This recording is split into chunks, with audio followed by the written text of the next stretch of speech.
Hindi natin makakalimutan ang Typhoon Yolanda. November 8, 2013. Ang araw na parang binura ang kalahati ng Eastern Visayas.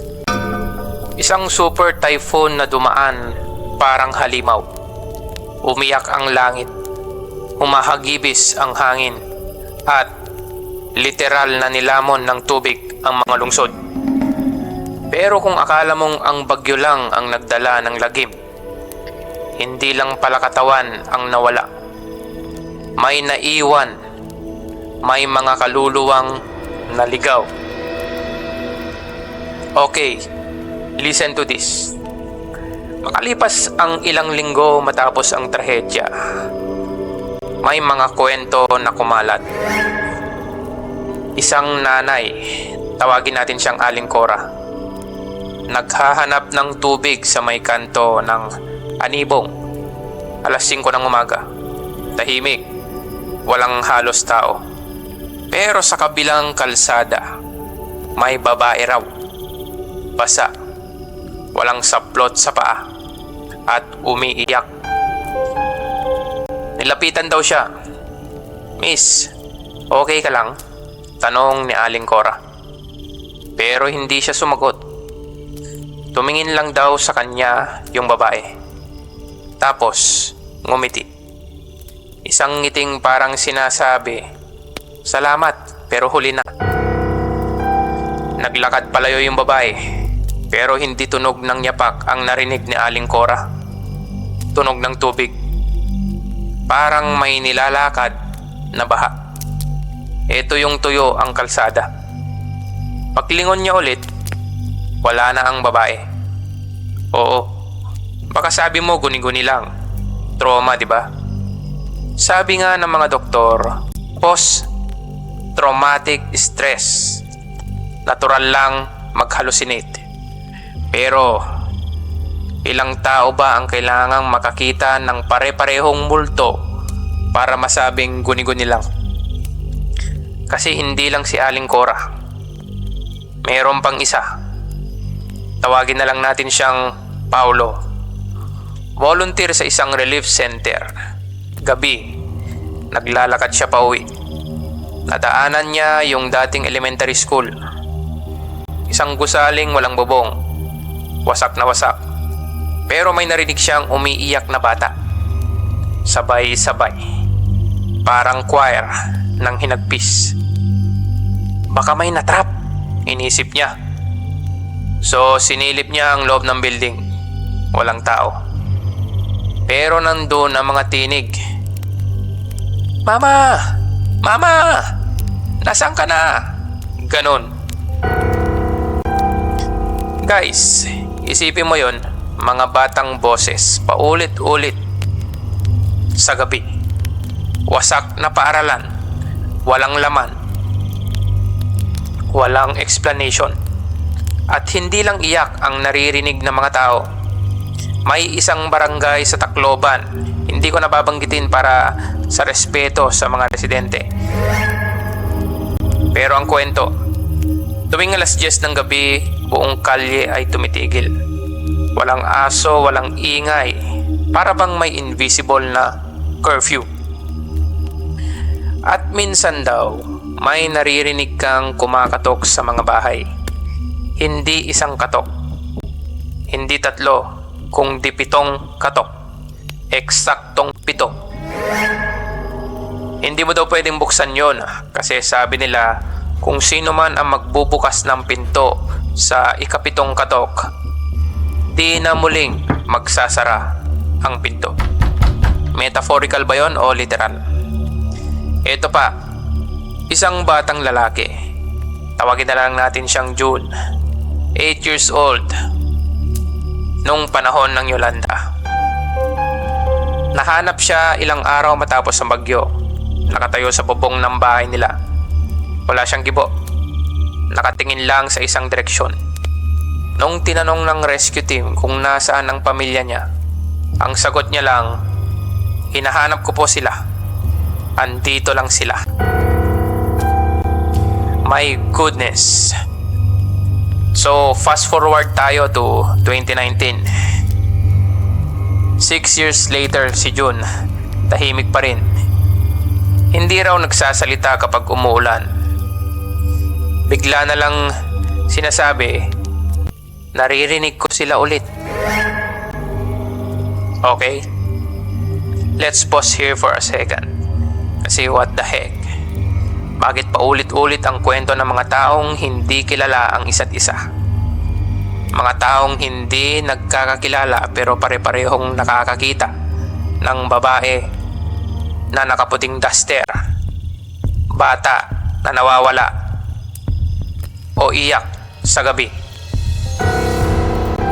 Yung trauma sa bagyo na iintindihan ko, pero yung ganyang experience, pare-pareho ng kwento. Baka legit nga, di ba?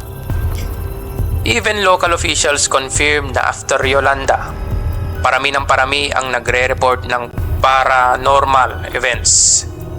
Kaya nga sa ibang barangay, may regular na blessing na ginagawa. Hindi lang para sa bahay kundi para sa buong street.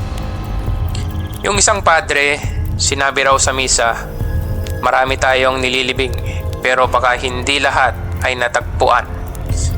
Boom! Goosebumps!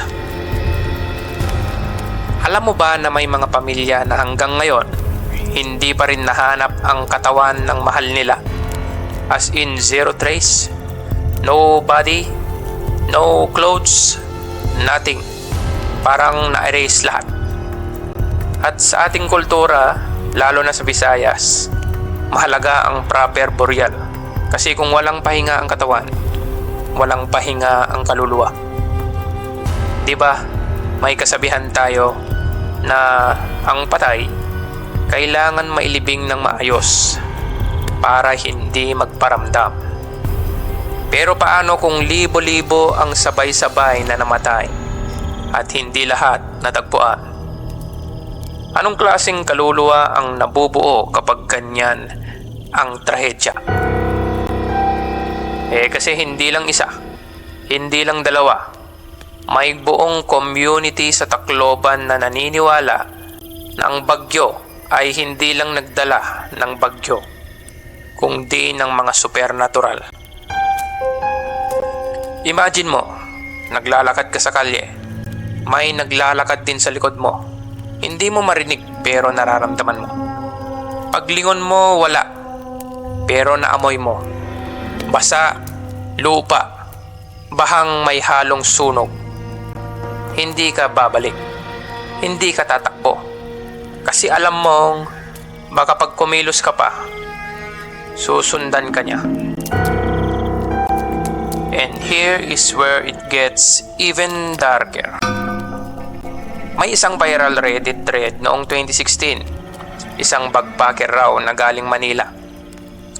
Hindi na lang natin papangalanan. Pumunta sa Tacloban para gumawa ng short documentary. Friendly yung tao. Namit pa niya yung ilang locals. Pero after one night, in a particular abandoned house, ginamit bilang evacuation center dati. Pagkatapos noon, umuwi siya sa Manila. At hindi na siya naging okay. He started having nightmares. Laging may tinig na bumubulong ng waray phrases na hindi niya maintindihan. At sa panaginip niya, lagi siyang nilulunod ng tubig. Hindi daw siya takot sa tubig dati. Pero ngayon, di siya makalapit kahit sa banyo na walang ilaw. He posted his own experience online, asking, "Is Tacloban haunted?" At yung sagot ng isang local doon sa thread niya, sabi, "No, not haunted, just heavy." Teka, just heavy? Ibig sabihin hindi mo makita, hindi mo marinig, pero nararamdaman mo? Parang trauma, parang grief, parang kaluluwa. Ganun ba ang ibig sabihin ng comment ng local? Na may mabigat siyang nararamdaman?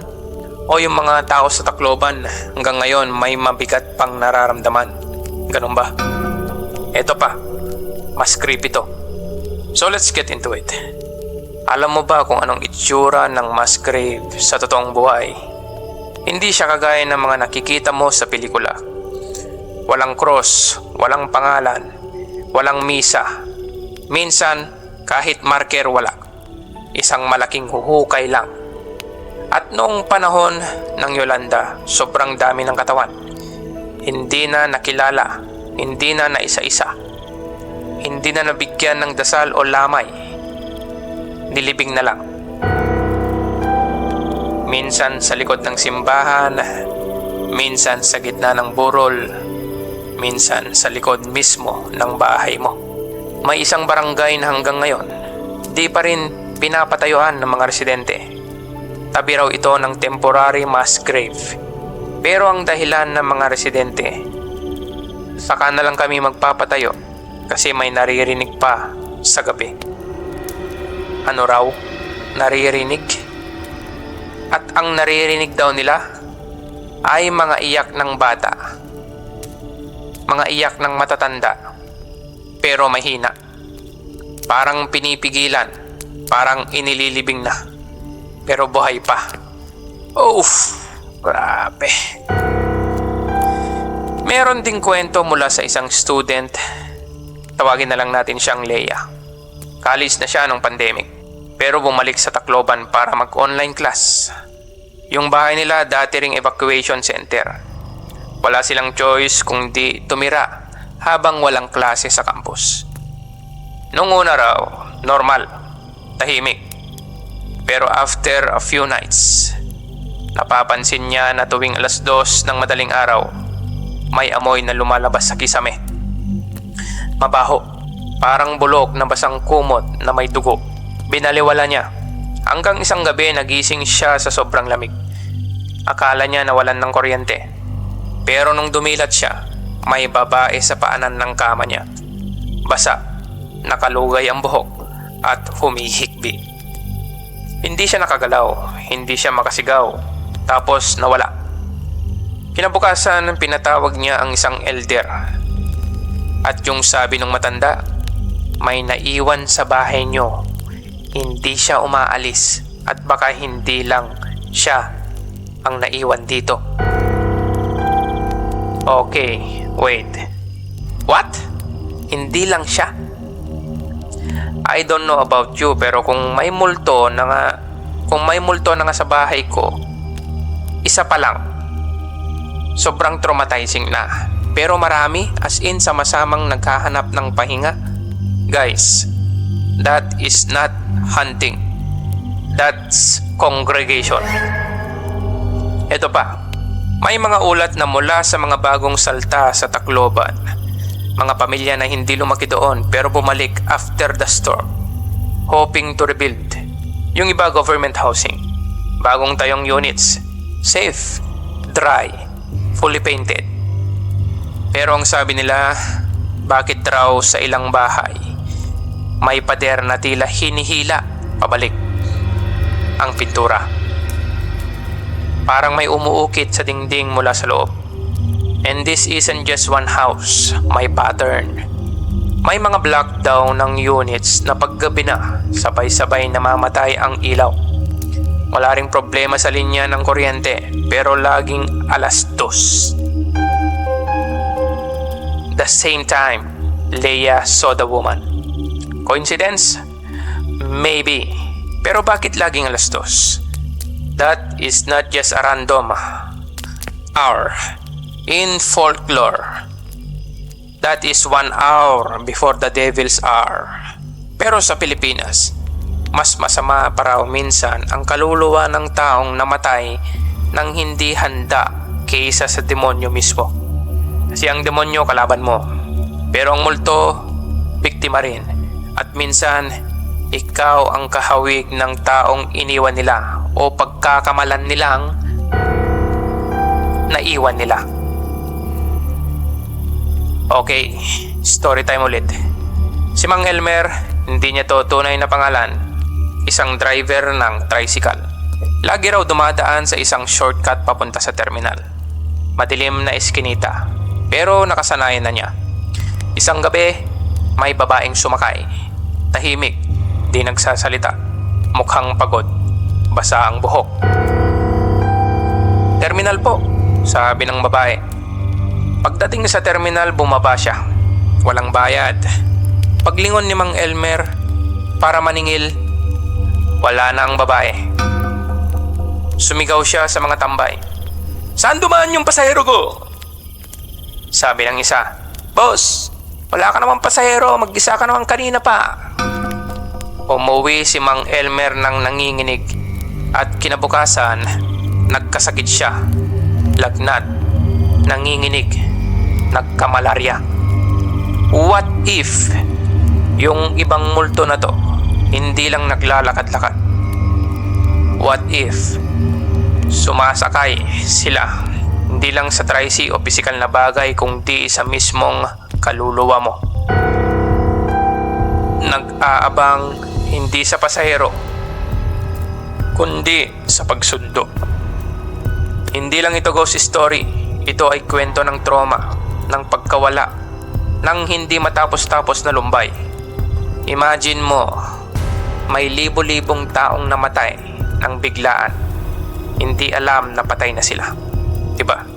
What if araw-araw paulit-ulit nilang tinatahak ang huling araw nila? Sa isip nila, buhay pa rin sila. Naglalakad pa rin sila sa kalsadang nakasanayan nila. Humihingi pa rin sila ng saklolo at sa mga taong hindi na sila nakikita. That's what grief does. It traps the living, pero what if it also traps the dead? At ito pa ang pinakamasakit sa lahat. Kasi ang totoong horror story, hindi yung mga multo, hindi yung iyakan sa gabi, hindi yung biglang lumalamig ang hangin kahit walang aircon. Ang totoong horror ay yung alam mong maraming hindi nabigyan ng tamang paalam. Hindi nasabing I love you. Hindi nasabing tay, ligtas na kami. Hindi nasabing patawad. Mga kwentong putol. Mga bahay na tinatapos. Mga espiritong hindi natanggap ang huling eksena. At kung naniniwala kang may multo, baka ang paniniwala mo ay isang paraan para masabi mong dahilan kung bakit mabigat ang paligid. So the next time maramdaman mong may nakatingin sa'yo, kahit wala kang kasama, baka hindi ito multo, baka alaala, o baka pareho. Pero teka, hindi pa tapos. May mas malalim pang kwento, like haunted relocation sites, mga batang hindi tumanda. At ang isang ritual na sinubukan para patahimikin ang lungsod, pero baka mas lalo pa raw itong nagpagalit sa mga espiritu. Okay, let's go there. Alam mo yung government relocation sites, yung ipinangakong bahay para sa mga nasalanta ng Yolanda? Simple, pare-pareho ang design, iisa ang layout, mahigit 14,000 housing units ang itinayo para sa mga nawalan ng tirahan. Pero ang hindi sinasabi sa balita, maraming bahay doon hanggang ngayon ang bakante. Bakit? Kahit bagong-bago, may mga lugar doon na ayaw talagang tirahan. May isang block sa Palo, Leyte, 8 units, lahat nakatayo, walang sirang pinto, walang basag na bintana, pero walang tumitira. Ang sabi ng mga tao sa paligid, gabi-gabi may naglalakad sa gitna ng mga bahay. May naririnig daw silang dumadagundong. Tapos may kwarto raw na may amoy na nasusunog. Kahit wala namang apoy. May isang pamilya, pinilit tumira. Bagong simula, sabi nila. Pero after 3 nights, umalis sila. Ang nanay, sinapian daw. Paulit-ulit niyang sinasabi, "Gawas ka mo din eh. Pili ka mo sakop din eh." Nagulat ang kapamilya niya kasi hindi siya marunong magsalita ng waray, tapos nagsalita siya ng ganon. Pinasok siya ng espiritu ayon sa mga locals, at ang nakakakilabot, hindi raw isa ang espiritong yon. Marami sila. Sama-sama, lito, galit. So, sinubukan nilang linisin. Ito yung part na parang pelikula, pero documented talaga sa ilang local reports. Isang healing ritual ang ginawa sa site. Sama-sama ang ilang elders o sabihin na lang nating mga ilang taong may alam sa supernatural. Tulad ng pari at community elders. May dasal, may pag-iikot ng asin, may pagkanta ng Padre Nuestro habang nagsisindi ng kandila sa bawat unit. And for a few weeks tahimik. Pero pagkatapos noon, mas dumami raw ang sightings. Hindi lang multo, may mga sinasabing anino na nagpapakita sa CCTV. May batang lalaki na laging nakatayo sa gilid ng gate tuwing madaling araw. Kapag sinisilip mo ng malapitan, wala na. Pero laging naiiwan ang basang yapak. One of the most disturbing reports came from the health worker na dumadaan sa site gabi-gabi. Sabi niya, one time napadaan siya around 1:30 a.m. May nakita siyang batang nakaupo sa kalsada. Ang laki o height ng bata, siguro mga wala pang 5 years old. Tinawag niya, "Nasaan ang nanay mo?" Ngumiti raw ang bata tapos tinuro yung dilim.